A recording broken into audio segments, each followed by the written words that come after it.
Welcome to the smartest people in the room. We are glad you are here, and just by showing up, you're already demonstrating your very own smarts.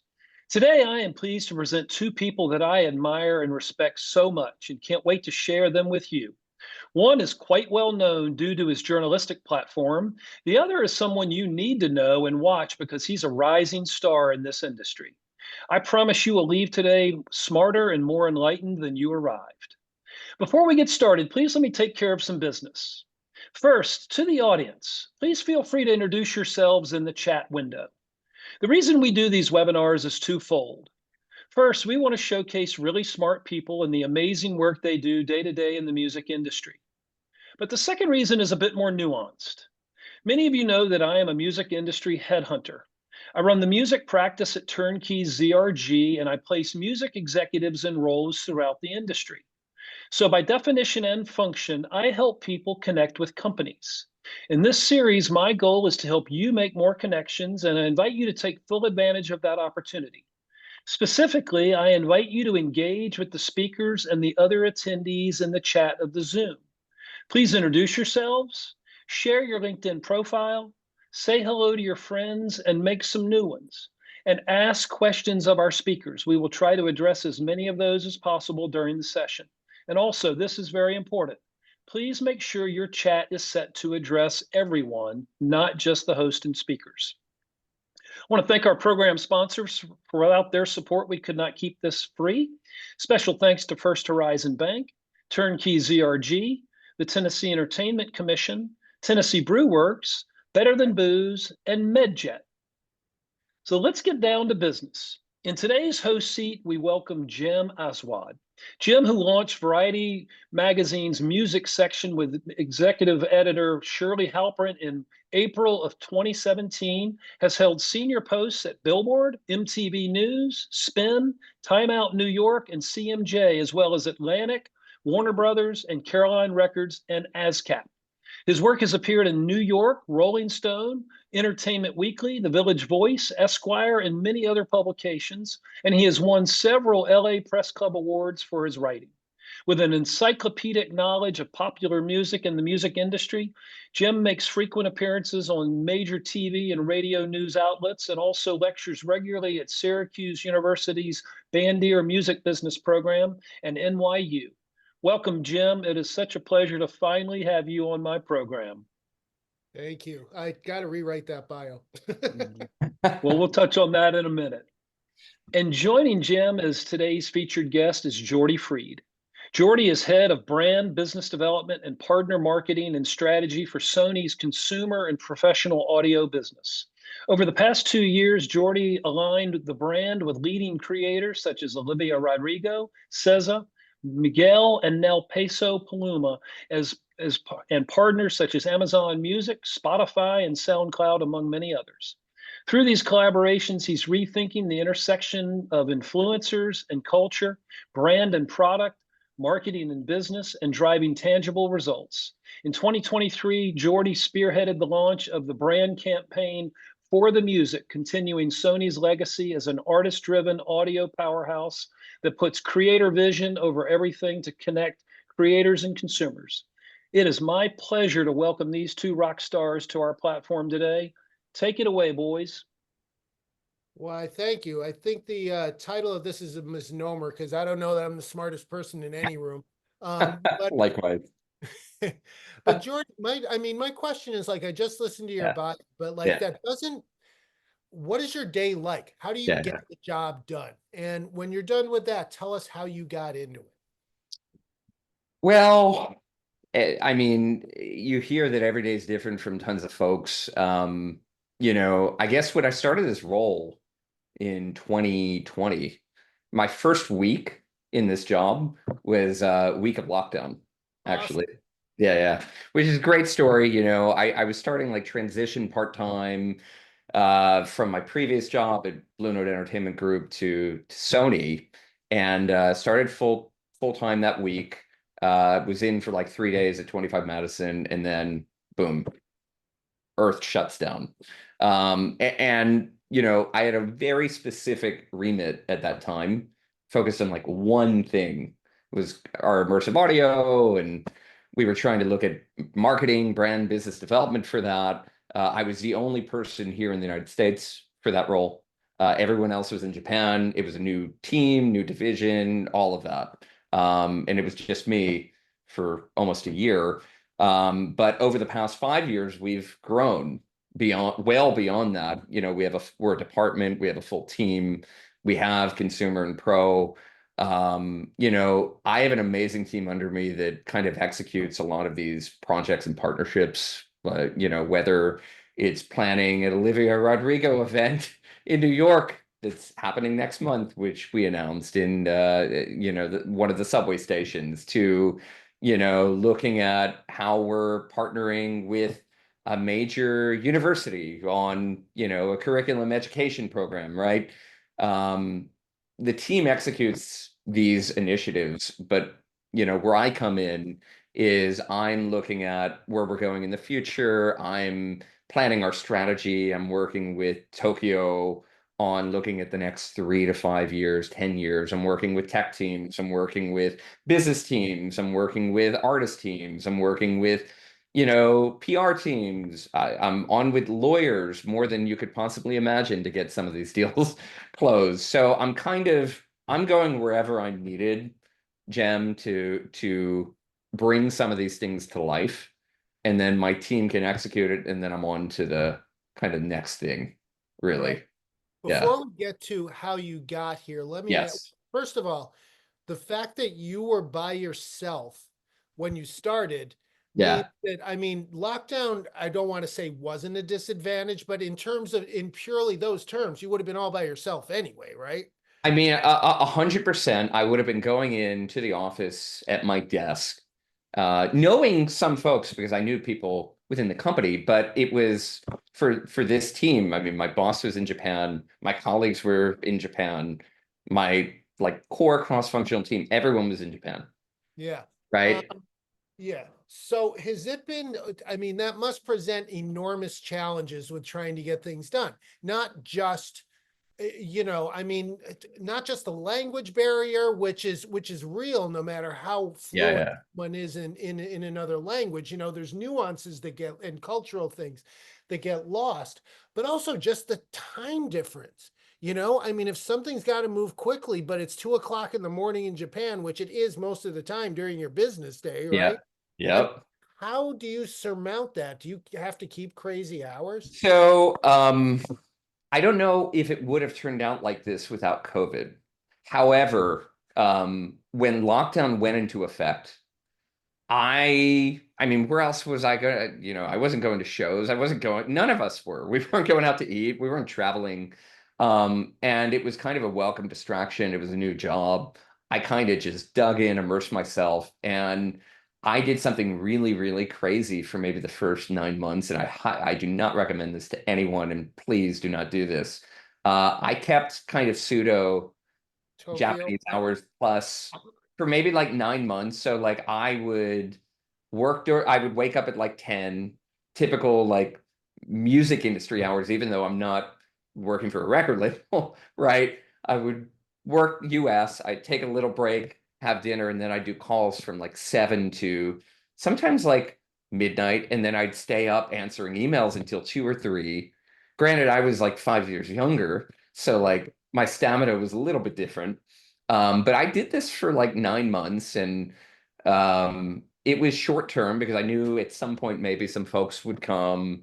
But yeah, there was literally a good 9 months where I was keeping semi hours. My wife, we were in Park Slope still at the time, had a 2 bed, 1.5 bath, in one of those brownstones and top. And it was so funny. We there was a hallway leading to our bedroom.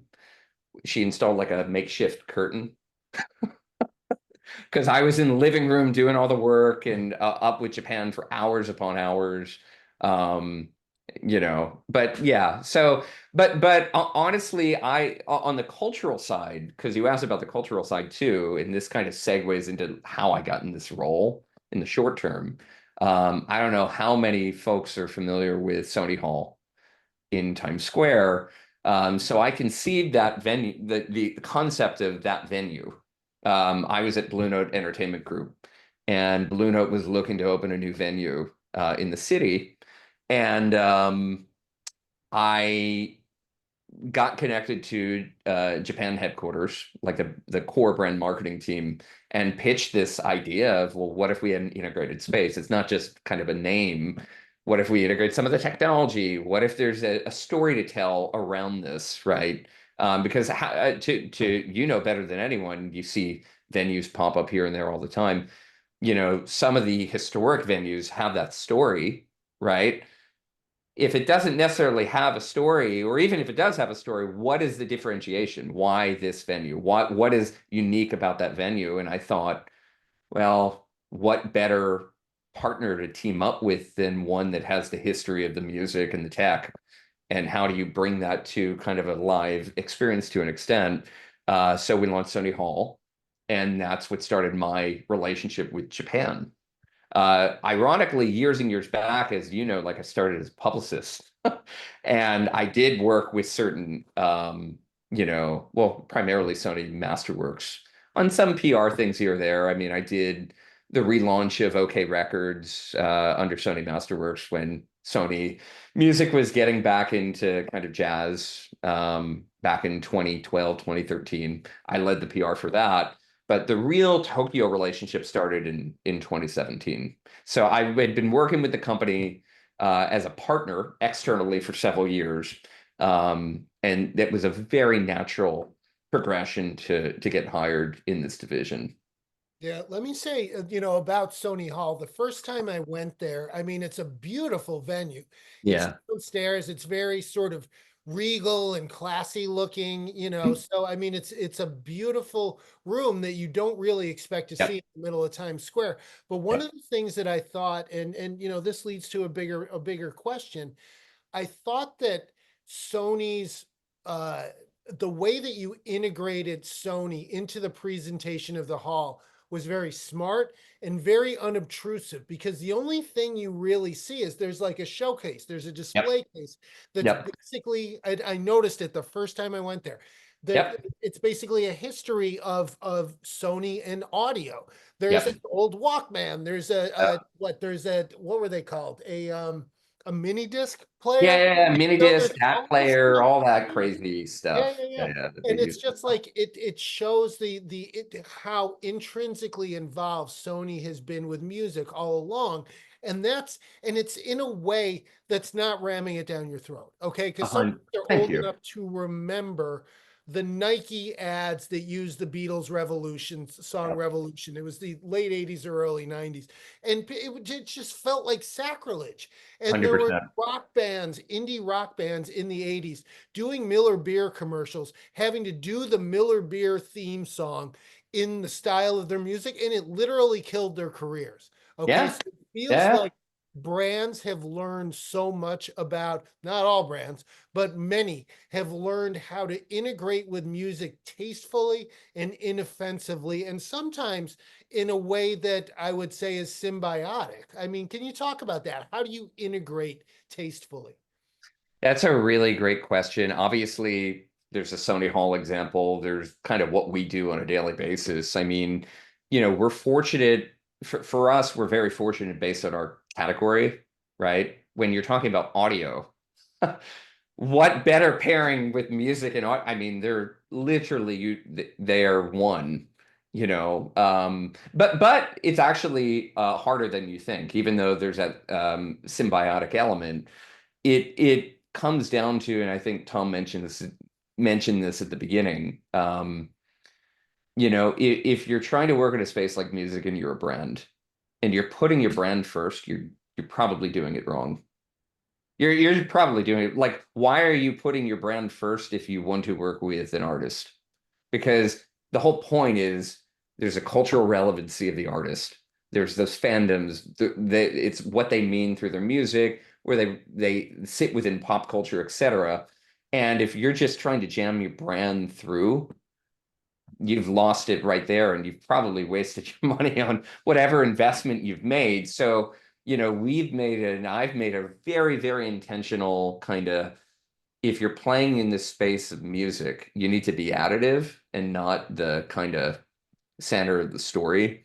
And you need to think about where you can complement the experience, where you could support the artist's vision, where you can just contribute rather than dominate, right? And in that respect, it's actually a less is more from a brand standpoint, because it's subtle, it's organic in that way, and you're probably it's showing, not telling at that point, where and how you are actually showing up um, within this ecosystem. Because again, like, you're talking about, like, yes, it's music, it's commercial, but like it's also art too.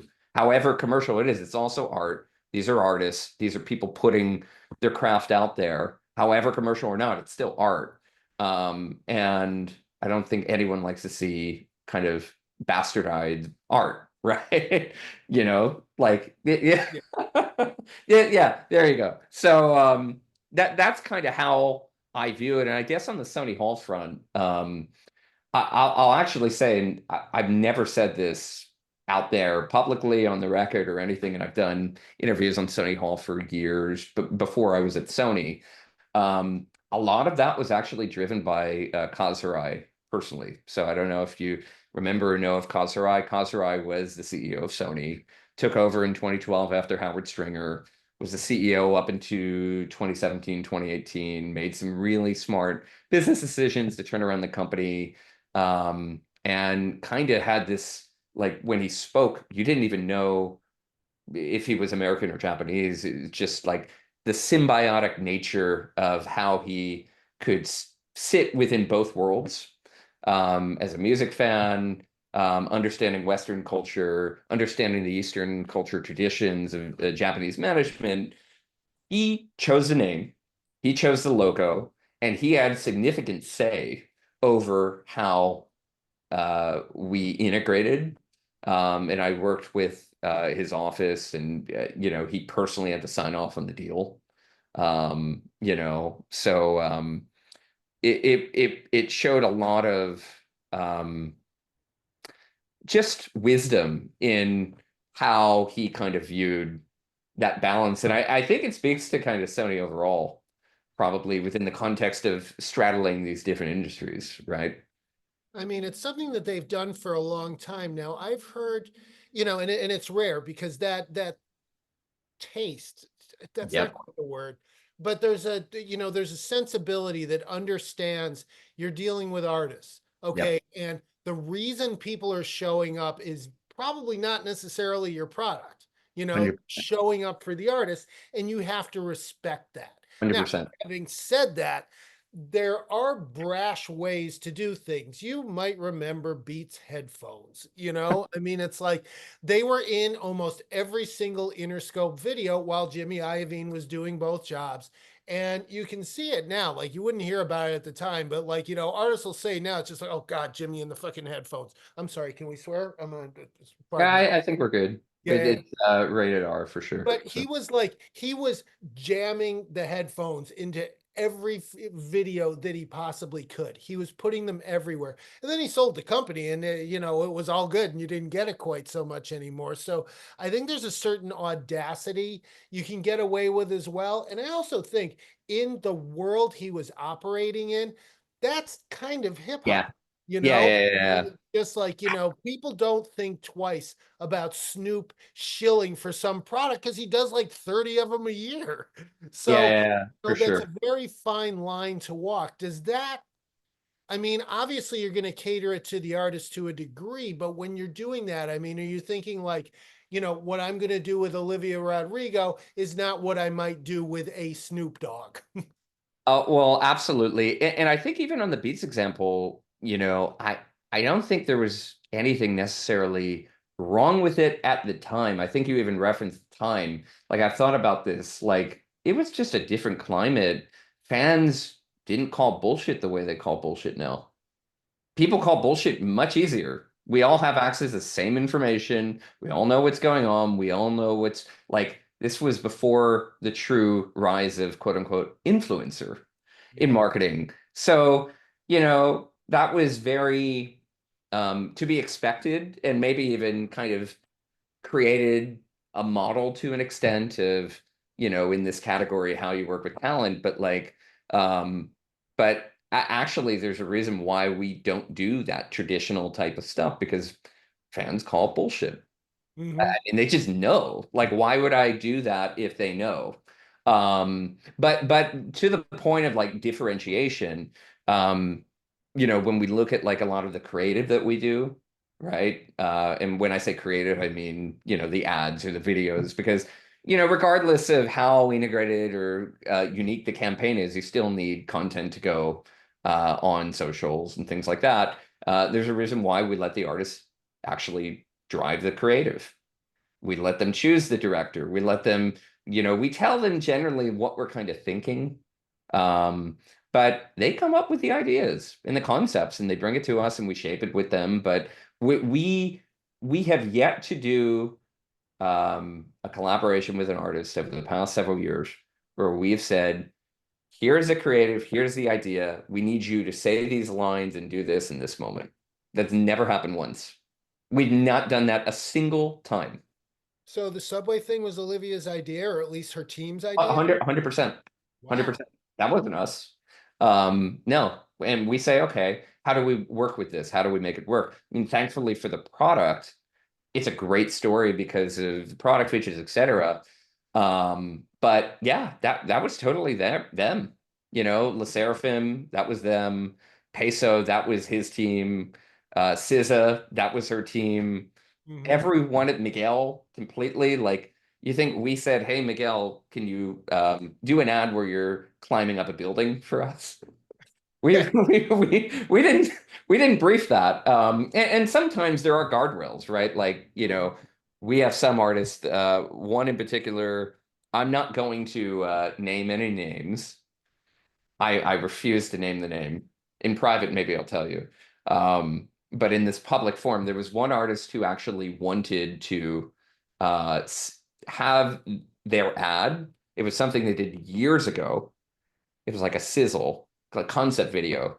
They were sitting on the toilet in the middle of the woods, and the drone zooms out, and they're sitting on the toilet, kind of half naked on the toilet with their music playing. And they wanted us to use that as their ad or that kind of concept. That took it a little too far, you know. And by the way, the funny thing was, I actually, you're gonna love this.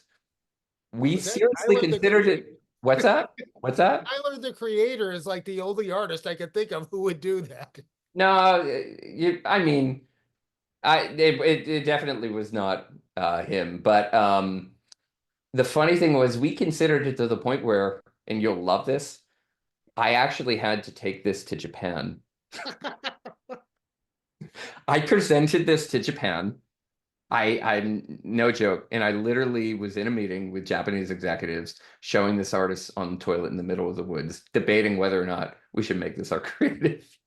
We didn't go that route ultimately, but yeah, that was a fun one. But there, yeah, I mean, there are guardrails, of Can you course. say what the response was to that suggestion?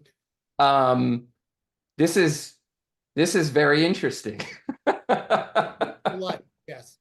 This is very artistic.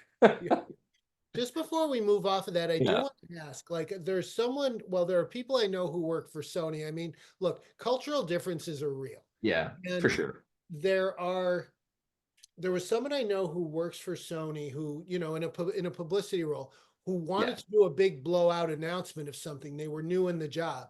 And the boss was just like, kind of Was like, it a Japanese boss, American boss, it or was an American yeah? boss, who, well, you know, a Western boss Yeah. who had been dealing with Japan for quite a Yeah. while. Got it. And as a result, we got, like, I, as a journalist, got an announcement that ordinarily you get with trumpets blasting and stuff like that. And they're just like, so off the record, this happened. Yeah. What do you mean off the record? I've never heard this put in off the Mhm. record before. And it took some doing, but I finally got out of this person. It was just like, yeah, you know, it's just culturally, you don't thump your chest in that way. I mean, is that something, especially with you dealing with brands, has Yep. that been a challenge trying to navigate that?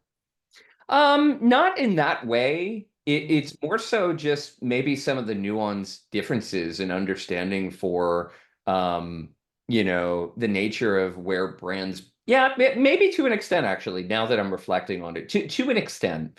It's just, keep in mind it's a different market. The norms of how brands exist, products are marketed to consumers, how consumers receive information.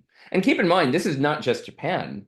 We're a global organization. So I deal with Europe, I deal with LATAM, I deal with, all these types of regions in APAC. I have teams, and it's interesting because, some projects that work for some regions don't work for others. Some creative works for some regions, you don't work for others. And you have to be very strategic and sensitive and careful to, what works for a global org versus regional versus country level. But I guess like back to the overall strategy on, some of the cultural norms. I mean, some of it's just kind of a different understanding, and there's some education needed in terms of, their understanding, and even our understanding, right? It's keep in mind, this is not a one-way street. It's both ways where, when you're in a role that requires close collaboration or working directly for an international headquarters, you need to be as open and sensitive to kind of understanding that incoming as they are to you. Yeah. Just because I'm seeing some chatter Yeah, about yeah. it in the chat, just to dial back to the Miller Beer ads of the 1980s. Oh, Actually, the two bands I was thinking of whose careers were basically destroyed by doing Miller Beer ads were the Long Riders, who I think were from California, and the Del Fuegos, who were from Boston. And they both had promising careers. They had both just been signed to major labels or labels that yeah. were developed by them, and they killed their careers stone dead. Somebody mentioned the Plimsolls and Coors Beer. I had forgotten about that one as well. A lot of these musicians went on to do pretty well. Like Dan Yeah. Zane reinvented himself as what I always called an alternative kids musician. And I've interviewed him quite a bit. I know him a little bit. And one of the interesting things he said to me was that his first kids record came out of some songs that he just made for his kids. Yeah. And at the same time, he had spent all this money and put all this time into his first solo album, and nobody cared about the solo album, and everybody loved his Lo-Fi Kids album. Yeah. So that's what he did. He called it family music, and he made a ton of records. And I took my kids to his shows quite often. But Yeah. I went on at length about this because I don't want to sidebar on this. No. This is interesting, The actually. thing is, at that time during the 80s and 90s, the worst thing, a musician like a rock musician, for example, the worst thing they could do was sell out Yeah. with Yeah. a beer commercial or something like that.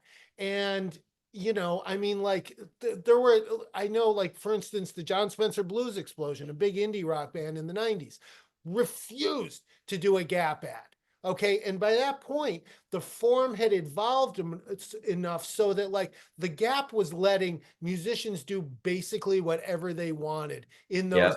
ads, and there was somebody who worked at the label who was just like, I can't believe he can't get over it. He could get on national TV and say Blues Explosion 50 times in 30 seconds, and they would run it, Could I like, ask you a question though yeah, on this point? How much of it, because if you look at like the way I think, and I know you'll appreciate this as someone who understands both the art form and the business, right? The business was different. Now yeah. with the business, like, yeah, there's touring, sure, but like the brand side is a significant revenue source. So Well, like back in that day when you're selling, I don't know how many like CDs, albums, whatever, and 80s and 90s, you're looking at like, music sales peak in traditional sense. Isn't it just based on economics at that point where it's not like there's a cultural side, but like business wise, you don't need to at that point? Well, exactly, and that's the point that I was getting to. I actually wrote an article about this last year. I'm not going to bother putting the link in the chat, but it was about the replacements. Yeah. how they divide that. It's like replacements, indie rock, variety.com. You'll find it. But the thing is, what happened was the bottom fell out of CD sales. Yeah. Okay. And this is I'm going to ruin the kicker of my article. But the thing is, selling out became survival. Yeah. 100%. And that's what it is now. And I actually worry because artists and venues are getting squeezed so hard in touring now. It's like, don't listen too closely to those Live Nation earnings reports, okay? Things might be great for them, but they're not so great for your local venue. And they're also not so great for a lot of touring musicians. The glow has worn off of post-pandemic. Yay, we can go to shows again. And shows have gotten so expensive that people are going to go and see Taylor or go and see Beyonce, and that's kind of their show budget for the year practically. So things are much, much tighter. It is not a great situation right now, no matter what we're hearing from a lot of different people. 100%. And the teams are getting bigger too. So there's more mouths to feed. And that's no disrespect to those teams. It's just a fact, I guess, if you're an artist, you have more mouths to feed, right? But also it's like brands, helped by people like you, have gotten a lot more savvy about what they can and can't do. You know what I mean? It's something that at Variety we deal with all the time because we try very hard to church and state things, but 100%. I have to get involved or at least know what's happening. And sometimes it's just like, what? Really? No, we're not doing that, so. But it's still untapped to an extent. I mean, the way there are some brands doing interesting things in the music space, but it's still kind of a new frontier to an extent where I don't think it has nearly reached where it can, should, and will reach in terms of kind of the creativity and the art times commerce side. And I think we're just scratching the surface now, because there's got to be an interesting intersection and blur, particularly on the business side. Like, it's one thing to look at like activations. It's one thing to look at like ads or videos or whatever, but there's got to be more of a convergence probably. And I'm not just saying, so I'm just saying in general, more convergence where like the artist times commerce side of the two from a tangible offering of what a fan wants will probably meet. And you are starting to see that, but it's early days still. So I'm excited for that direction, actually. It is, but I keep the example I keep thinking of is of maybe things going a little too far in the other direction is, do you remember the Red Bull Music Academy? Yeah, of course. It was awesome. It was completely awesome. A month of programming, concerts, talks, all kinds of things happening. It was programmed by a guy named Adam Shore, who was just absolutely great at it. And he got away with it for almost 10 years, I think. And he would do things where I would just look, I mean, he did stuff that was too niche for me. Yeah. And I mean, it was just like, and he just like followed his heart, did what was interesting to him. And I saw some incredible shows. I think there was a DFA Records, which was the company behind sound system and all that. They had a 10th anniversary party at Grand Prospect Hall in Brooklyn. That was just this incredible event. I went to an FKA Twig show that was in an armory and had this gigantic, you didn't even realize how big the stage was because it was so dark. And then a curtain falls and you've got like 6 different panels and she's performing and she's got the pole that she dances on and all that. And, these things were just incredible. But Red Bull must have lost their shirts on it. Yeah. But I guess that's where it's like, and that's a great point. We're not necessarily doing frequency. We're picking our spots because, it's almost like a less is more. If you're doing it all the time, A, is it sustainable? B, are you watering down the value of it? And then back to A, is it sustainable? Like, it's not sustainable. But if you're smart about it, if you look at the frequency the right way, Tom actually has a good question. Is Snoop overexposed? I'm sorry, I just had like that caught my eye. So over, but it's almost part of his brand. Yeah. And also people have such short memories for these things. It's like, who remembers Jay-Z's vodka? I don't, Yep. you know, No, no, I no, can't believe I no. remembered it to mention it. Yep. So, Yep. Yep. no, But that does happen here or there. I mean, you have these artists that are, and we are actually careful about that. We do look at the history of like, okay, you know, where is this person in market? You know, because at a certain point, yeah, like we don't want to devalue or water down the impact of what we're doing, you know. Oh, P. Diddy, Ciroc. yeah, Uh, there's that. yeah, Yeah, yeah, I mean, yeah. there's also the way that that can go. Yeah, Uh, yeah. So I mean, we are careful on that too, to the extent that we know, right? Sometimes you now just don't know, you know? the artists generally seem to get it, right? Because like you see some who just think they're getting a check. And I think I can safely say who this artist is. 10, 11 years ago, MIA did a partnership with a brand. I forget who it was. I think it was a liquor. Yeah. And put on this big show in a warehouse in Brooklyn that I think now is elsewhere, or it's like a serious venue Yeah, yeah. warehouse area of Yep. Brooklyn, but it wasn't at the time. Everybody's taking cars out there. It's just like, where the hell are we going? And you go in there and it's all tricked out and it looks great and everything.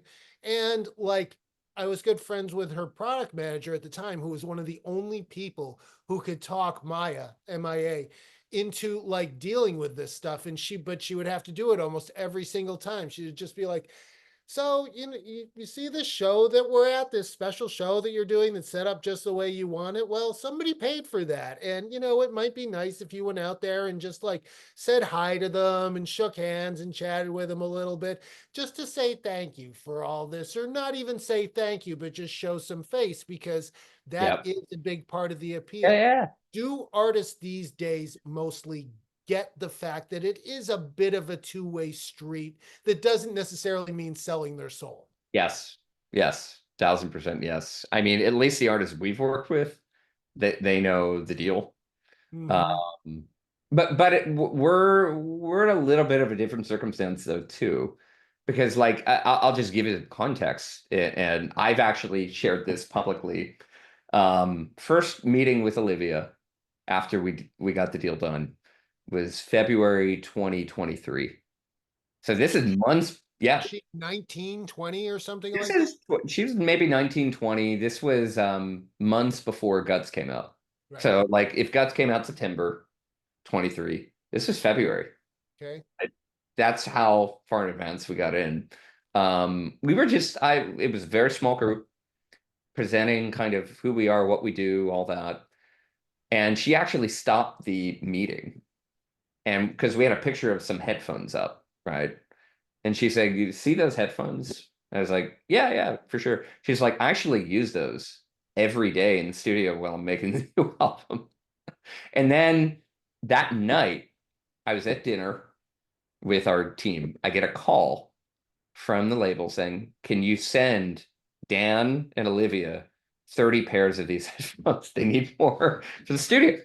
I mean, come on. Like at that point, it's like this is not a, oh, we're gonna make you feel nice. This is a, so we are in a little bit of a different situation with some of these artists where, there's some tangible value. I mean, we have this C800G iconic microphone. I don't know if you've seen the articles about this microphone. Yeah. It's a like $15,000 microphone. We have artists throwing themselves hand over fist at us trying to get this mic that has a 2-year back order. Where we even have to jump the line. So yeah, I mean, I think we are in a little bit of a different position than most. But yeah, I mean, I think it's evolved to the point where I actually attribute this to just the broader influencer economy, probably. Like um that's the role of influencers. They're, you know, they know what they need to do and their obligations for that. So Well, yeah, and it's interesting. It's like because influencers did not exist yeah, years ago. I Even know. it's I funny, know. like you don't need Jimmy Iovine like running into the frame and throwing the headphones around the neck. You Yeah. got it. One thing that is really interesting about this is I've gotten very interested in Charlie XCX's Brat campaign because Oh yeah. she's our hit maker of the year, right? Up. And, you know, the event's coming up actually a month from today. Up. Um, there are a couple of things that I'll note about it. One of them is the fact that she does not have a song in the top 25, year-end Luminate top 25, but she is clearly one of the breakthrough artists of the year without a single hit song. Now, you look at a lot of the other artists in the top 25, that song is kind of all they've got. But, Yeah. you know, there have been a lot of stories about how Charlie had this, what do they call it? Not a manifesto, but something. Yeah, it was a brand book. It was actually Yeah. the brand book. I've seen this brand book. It's about You how, haven't? I mean, I've read a lot about it. It's Yeah. she spent months and months and months and months perfecting the exact color, the font, like everything. I saw all about this and read about it, and it's brilliant because it's kind of I guess, are we entering? And this is a question for you, our esteemed music journalist, music business journalist, editor, are we entering the post music artist era from a visual That standpoint? is Yeah. okay. That is an interesting question because what we're really talking about here is agency, right? Yeah. I Right. mean, the thing is, she was as fascinated by marketing, possibly 100%. more than she was by music. And that's not to take away from her music, but she knows how to do that. Yep. In that manifesto, it wasn't just the color, it was Hmm. the entire marketing plan. Yeah, what it meant. Yeah. Yeah. And It was a brief. It was a creative brief, yeah. basically. And I asked her because I interviewed her last week. I was just like, you know, are there still steps in that manifesto? And she's just like, oh God, we reached the last step of that manifesto so long ago because Yeah. it went that so much farther than she Yeah. expected it to. And what that actually points to is something a dynamic I've seen elsewhere because Charlie is sort of taking ownership and agency of her own brand. Okay, which you see a lot in social media. You don't Yep. see as much of that in terms of actual Correct. marketing. And what it reminds me of is when artists would take control of their own business. Okay. And you can go back. It's like, you know, it's usually artists who have been ripped off really badly. Okay. Paul Mhm. McCartney, Mick Jagger, Yep. uh, Yep. Prince, Yep. you know, they're Queen.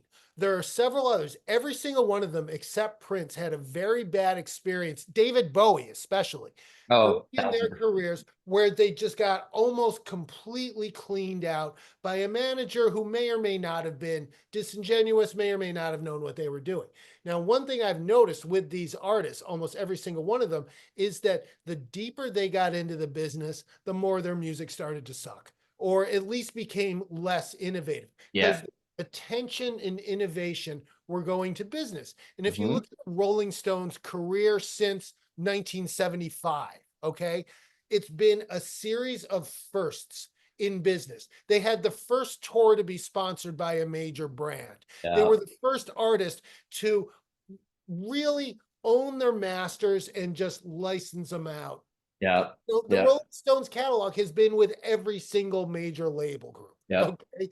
You know, because he just keeps selling it out. And right now, it's like it's actually kind of gross because you're getting this sort of smash and grab feel where the Rolling Stones will do anything. Okay. They're like the Trump of anything. You could get commemorative coins, plates, and all this crap that like nobody you would think would wear. Yeah. It's just like, sure, you know, like a tie, why not? Yep.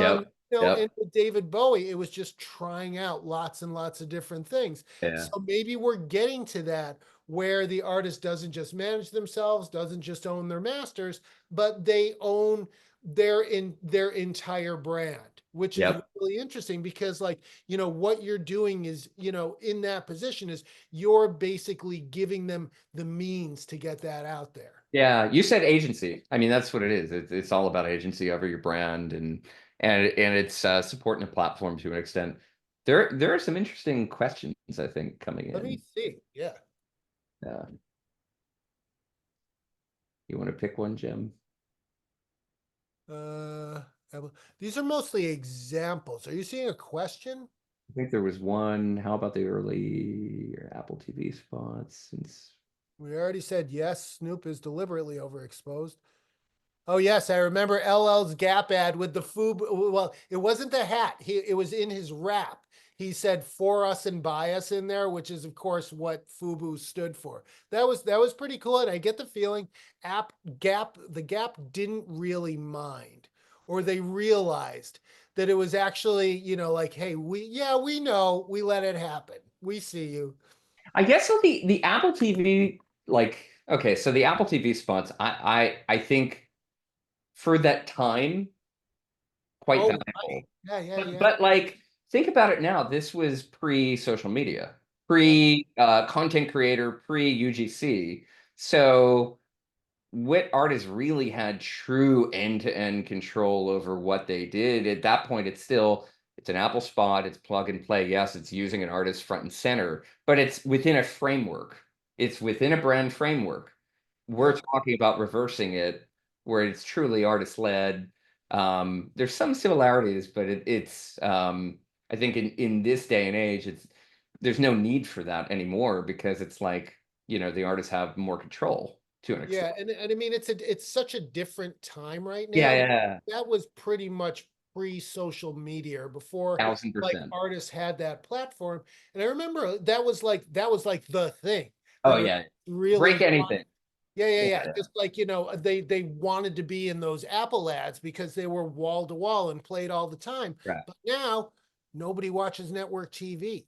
I mean, so that changes the dynamic drastically as well. It's like kids do not watch network TV. Okay. My daughter watches it for basketball, and that's it. She doesn't watch Yeah, anything else. And somebody, a millennial, yeah, just barely millennial, Gen Z cusp, said to me the other day, she was just like, "Oh my God, you actually watch Saturday Night Live in real time?"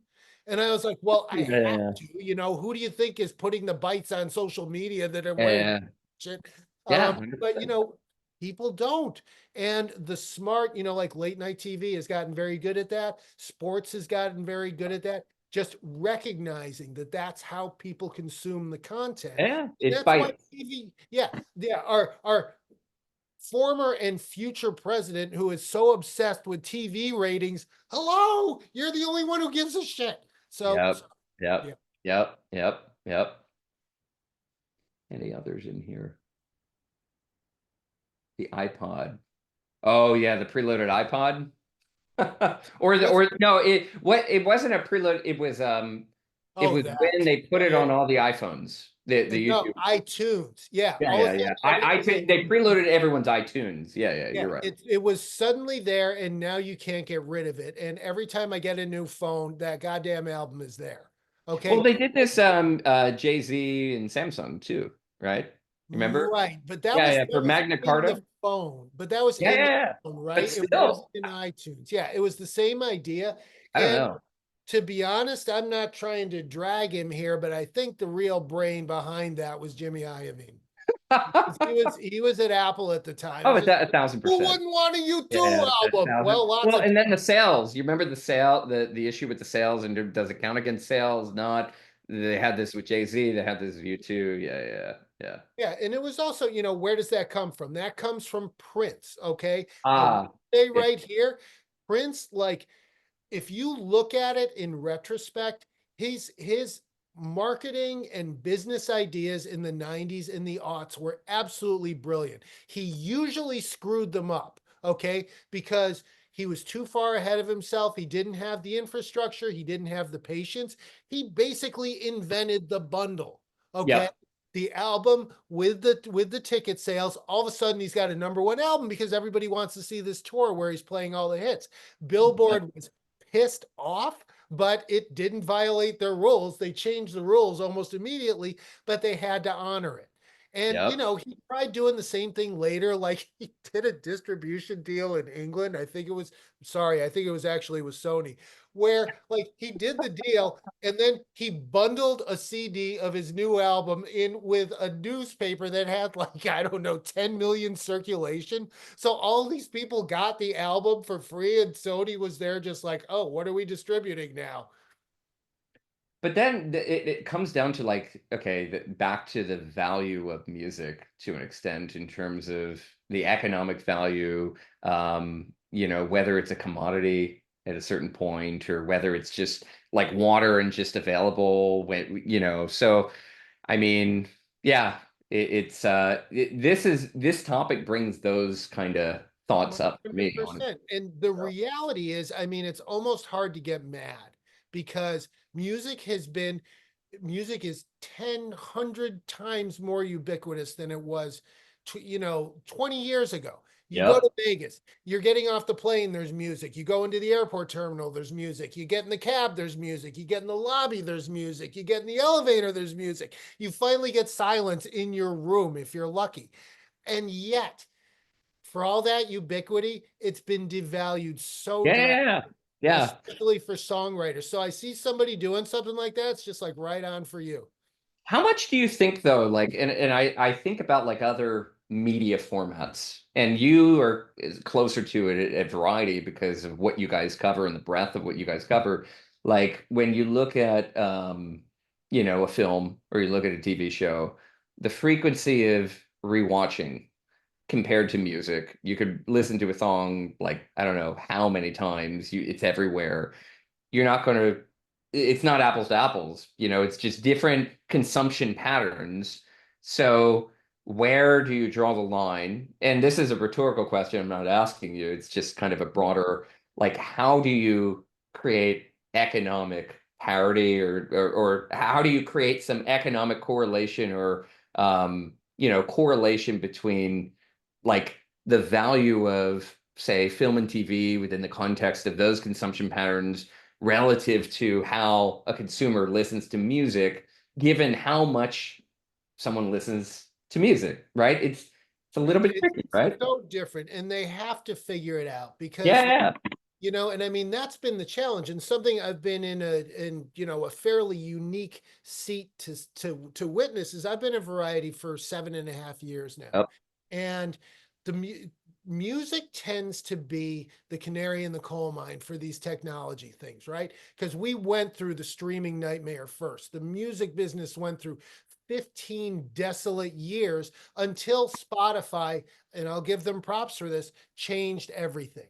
They Yep. convinced a Yep. generation that was used to getting music for free that it was worth it for the convenience of paying for it for a pittance of what a CD, Yeah. what people used to spend on CDs. And when I started at Variety, like I was, in the same office with the TV reporters and the film reporters, and the TV and film companies were still sending out these ridiculously expensive promotional packages, just like the ones we used to get in the music business, but the Oh rest yeah. couldn't afford it anymore. It would Yep. just literally be like, a giant box in the shape of, some bizarre thing filled with cupcakes. And you're looking at it and you're just like, that's easily $120. How many of these did they send out? And Yeah. why? Yeah. I mean, you're just like, what is the point? During the pandemic, okay, it was the only way to get people Yeah, that's excited fair. for your That's product fair. because you could throw a party. Okay, I got so many robes, I got so many blankets, I got so many pairs of slippers because people were just like, what the hell else are we Yeah, supposed yeah, totally. But like, I'm still seeing it. I'm still seeing it from certain large TV networks that must know the clock is ticking, and they're still sending out ridiculously huge boxes of cupcakes. Yeah, I just got one of those boxes myself Were too. the cupcakes good? I mean, I think my son tried to take them before. I Probably. think I had one bite and it was good, but yeah, yeah. Yeah. All right. We have talked longer than our 50 minutes allotted time. How much time do we have? What are we doing? Yeah, where are we at? You can keep going, guys. I'm enjoying it. Keep talking. Nobody is going to cut you off. All right. Um, I don't know. What else do you want to know about? I feel like we've really flogged this, We, this particular topic pretty hard. We yeah, didn't even really talk about us, but like that's because the other shit was a lot more a interesting. lot more interesting than, my life and my background. So, I want to know Jim's origin story. Jim, how the hell did you get where you are? All right. Well, okay. I will take a minute and a half or so or maybe a little longer to get into that. You could argue that it started when I would stand up in my crib and yell song, which, like I did to my mother multiple times a single day. I got obsessed with her folk records. She was a like Greenwich Village folk fan. I'm from upstate New York, but that's what she was into. Bob Dylan, Joan Baez, Josh White, Leonard Cohen, none of whom I can stand to hear now because I heard it so much as a kid. Chris Christopherson, things like that. And everything really, there were two key things. She brought home Sergeant Pepper when I was 5. I instantly became obsessed with the Beatles. And she brought home a rock encyclopedia that I still have, Lillian Roxon's Rock Encyclopedia, published in 1968. Our dog ate it up, so I got to keep the library copy she brought home. And you can basically say, here I am. I started buying tons of music magazines. I started writing about music for my high school newspaper. I would write about the concerts that were coming up. I started working in the record store that I had been hanging out in since I was 12 in the local mall. They hired me the day I turned 16. They just basically started paying me for what I was already doing. Did the same thing in college. And when I came to New York, I mean, there was a tough year after college. I was an English major. Didn't know what I wanted to do. I went to a publishing program that prepared you, it was just 6 weeks long, prepared you for the book publishing industry or the magazine publishing industry. I went toward magazine. There was a job fair. I had offers from Random House Books and House and Garden magazine, these entry level things.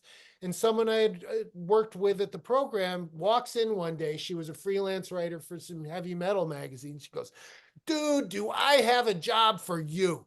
And I'm like, what is it?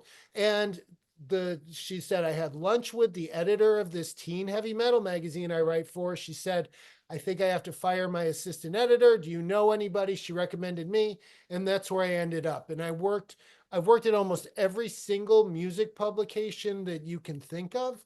I had a few years in the middle where I worked for labels and I worked for ASCAP, which were not successful, but they made me a good business reporter because I've sat in major label marketing meetings and most writers haven't. And I worked at ASCAP, so I understand copyright and songwriters and publishing and things like that, really arcane and sometimes boring stuff that like I can absorb now. So, and the other thing is like this job that I am blessed to have, and I'm knocking wood, there aren't many of them. There used to be quite a few, and the business knowledge is what's enabled me to stay in this.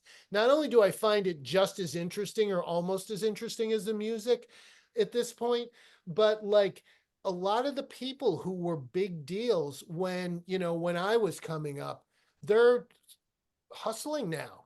Podcasts, book deals, freelance writing. Freelance writing is the worst paying job in the entire world. It's like the fact that the bottom fell out of both the media and the music business in the early aughts. I mean, that's a double whammy right there. So I kiss this job every single day. I am so lucky to have it. Love Sorry, that. that was more than a minute and a half. Two quick questions for both of you. Yeah. What was the first concert you attended? And what was the first record you bought with your very own money? You first, Jordy. First concert. Jordy's only like 24 years old, so his first show was something. Go on, Jordy. Yeah. Most people may not know this or know this artist, Sonny Rollins. Yeah. Very, very, very, very famous. That was your jazz saxophonist. That was the first. So, and I'll never forget this. It was in Philly. I was saxophonist at the time. Like first real concert I remember. Kibble Center has like 2 on stage like boxes that are right next to the stage door. Sonny was walking off stage. My dad's like, go up, ask for an autograph, So I'm like, Mr. Rollins, we sign my, and he asked me to hop the fence. And I walked back with him, got to talk to him. I was maybe like 10, 11 years old. I'll never forget that time. Like gave me the time of day. Sonny Rollins, right? Like OG. It is not hard to imagine him doing that, but that is an amazing story. I interviewed him for I did a piece on the 20th anniversary of 9/11 about how venues cope with it. He was, of course, like 3 blocks right there. Ground Zero. He was right there to me for an hour and a half. Yeah. He was amazing, and he was like 92. Yeah, he's incredible. And then first album that I bought with my own money, Back to jazz, Cannibal Adderley live at the Lighthouse. Yeah, I was like 12, you know. Again, I'm a weird What jazz kind of guy. kid were you? I was a jazz, I was into like I was crazy into jazz.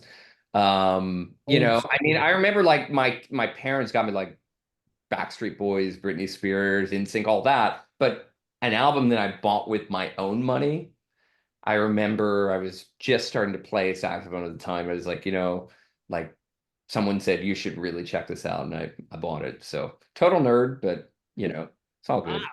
Jim, what do you got? I had respect for that. Well, mine are nowhere near quite like that. I'm considerably older than you. My first concert, had gotten so obsessed with the Beatles and with rock music that like my mother took me to Beatles film festivals. My mother was cool as hell. She took me to see the Byrds at the men's gym at what is now Binghamton University. And in the same gym, I saw the Clash, I saw the Ramones, I saw Husker Du, I saw Elvis Costello. But that was my first concert. I was 7 and I had longish hair, which 7-year-old boys Yeah, didn't in fine. Binghamton, and fringe vest and everything. All I remember is it was loud, it was smoky. 8 Miles High went on for about 20 minutes, and Mr. Tambourine Man didn't sound like the record. um, and the first record I bought with my own money, I walked about 4 miles to Grant's department store and I bought Elton John's Captain Fantastic, which was such a great first album to buy. It cost, if I were, I'm almost positive, $5.23, my own money. And it was a gatefold with this wild cover. It's a great album, first of all. It had all this art you could sort of dive into. It had 2 booklets, one of lyrics and one is sort of history of Elton and Bernie's, creative partnership, and a poster. What more could you ask for? Yeah. For What $5. was Tom? What was yours? Oh, Yeah. mine are nothing compared to yours. My first concert was a 70s two-hit wonder called Pablo Cruz. Sure. Go You find your found place in your the place sun. in the sun. Yeah, that's all right. And the first record I ever bought, I'm actually proud of this one, Aerosmith, Dream On. Excellent. Okay. Um, Cool. Jim, final question for you. Since you've interviewed literally every celebrity star under the planet, who's the one that you've not had a chance to interview that you would still love to? Well, One. I love that question. Wow. this is the thing, is it's like a lot of the time in this line of work, your passions, you're not necessarily best with your passions, Mm. right? Because there was a writer when I was at Time Out New York, there was a writer, we would deliberately give him records to review we knew he would hate because his negative reviews were so funny and his positive ones were all just flowery, and everybody feels they have to do justice to it or whatever. I mean, I've never interviewed Paul McCartney. I would love to, but he's said everything. I would love to interview Paul McCartney about publishing or something like that, because that's the thing with these people. And I did this with Bruce Springsteen. The fact that he didn't know me. And I honestly, apart from the Born to Run album, which is one of the greatest albums ever made, I'm not that big a fan. So, like, I was much more objective. I was asking him things people hadn't asked him a million times. And I think it was interesting and challenging for him. It ended, I mean, I even got a note from one of the guys at Rolling Stone who were probably pissed as hell that I got the interview and they didn't. But one of them said to me, really nice job with Bruce. You got some fresh stuff, because I was coming at it not from a super fan angle. And that can really make a big difference. So there's, I would say Paul McCartney about music publishing, just because it'd be different. Well, let's see if we can't make that happen for you. All right. Well, listen, gentlemen, we are over our time, and I just want to say thank you very much for taking the time with us today. You both are remarkable, in my opinion, and I think in the audience's opinion. Jordy, I've introduced you as a rising star in this industry. I think you're very young, and you've got a long runway in front of you. I can't wait to see all the cool things that you do, not only for Sony, but who knows else. And Jim, my God, the body of your work is, Library of Congress level. So keep doing what you're doing for another 20 years, please. Well, I certainly hope so. I mean, Jordy, one thing you were saying about the pandemic is it's like there was nothing else to do, so it just 100%. worked, Yep. I mean, it Yep. really, really, upped the frequency, like how quickly I was able to do things. So I'm just scrolling through the questions here. These are great. These are great. Yeah. Well, we appreciate your great work, both of you. To the audience, I promised you leave smarter and more inspired than you arrived. I think we delivered on that promise. And I'll just say this, be nice to each other. We need that now Real, more than ever. Yeah. So Yep. take care, folks. We'll see you soon. Thank you, everybody. Guys. Thank you, Tom. Thank you, Jordy. Thank you, Jim. everyone, for listening. Thank you, Tom. Thanks all.